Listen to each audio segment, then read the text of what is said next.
I just really follow the US, Jay. I don't really look at really any other world markets on a regular basis.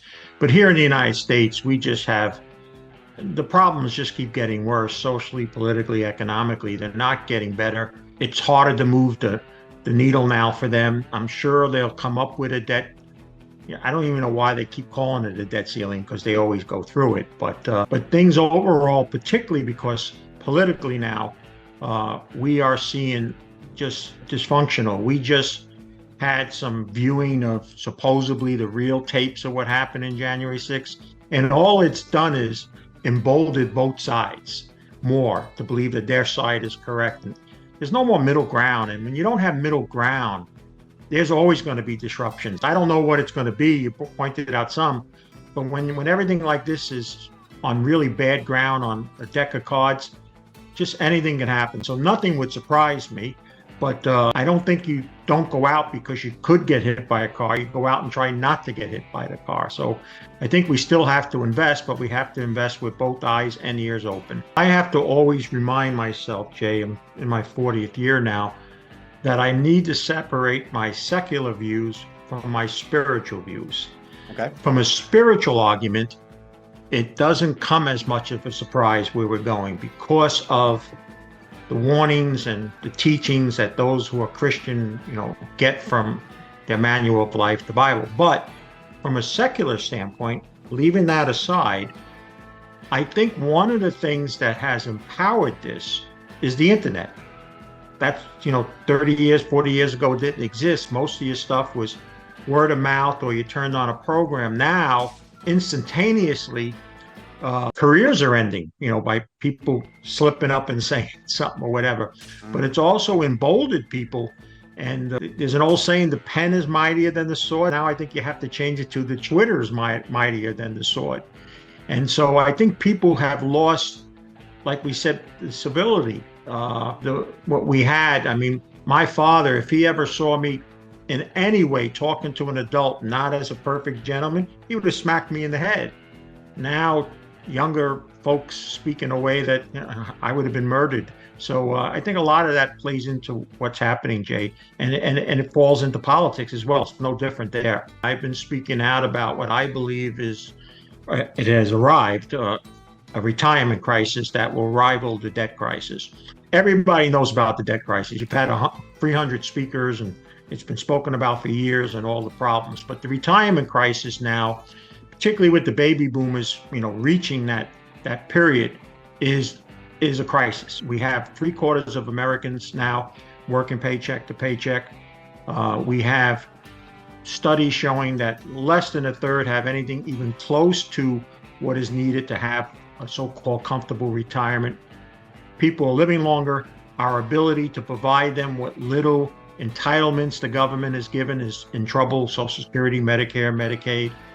And we have people living longer. And now polls are showing that seniors are actually saying they're more fearful of running out of money than passing away. And that, especially now that I'm in a 55 and over community where over half the people retired, I see that firsthand. And the decline last year, when you think about it, Fidelity says the average retirement count was down 25%. Throw anywhere at 10 to 20% inflation rate during that time.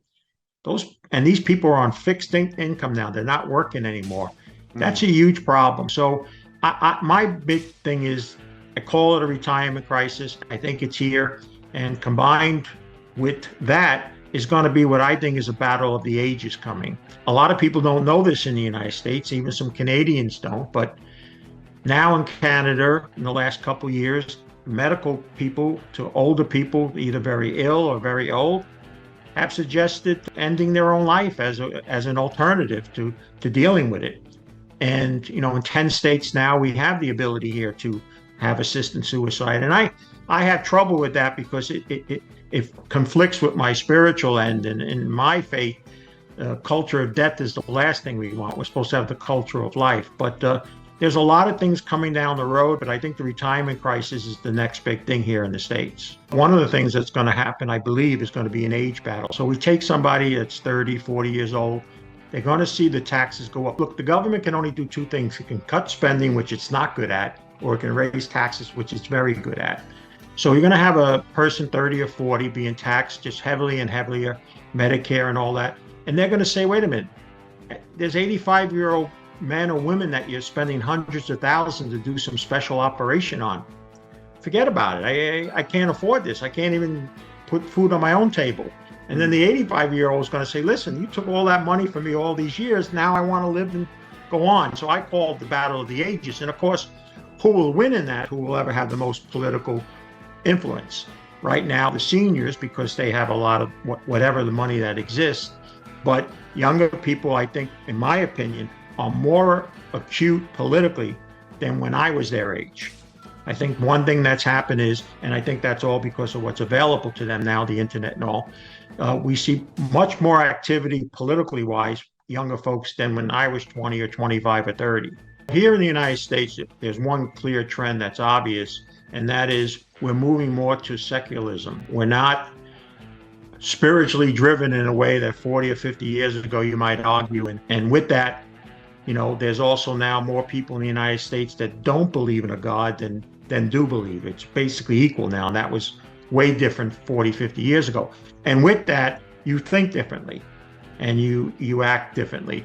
And so younger people who are less clearly are not going to religious organizations in the manner that they once did, are really living a relative kind of life. Hey, what you want to do is what you want to do. This is what I want to do. So that I think is more change than people are used to. It's hard for older people who are used to that, seeing that being done. And then I think because older people are living longer and are going to have difficulty with, we have a huge problem in the United States of what's called affordable housing. Well, just right now, the affordability index is at the worst level, but I'm talking about people with limited income. We have a great shortage of senior and low income housing, and people need a place to live. I mean, we also have a much more increased homeless problem now in the US. And of course, food banks are being overrun by people, even working class now. So these are all things that are going to come into the political mix at a time when I think it's the most dysfunctional Congress ever. The parties not only don't speak to each other, Jay, but they actually have fractions within their own party that think differently.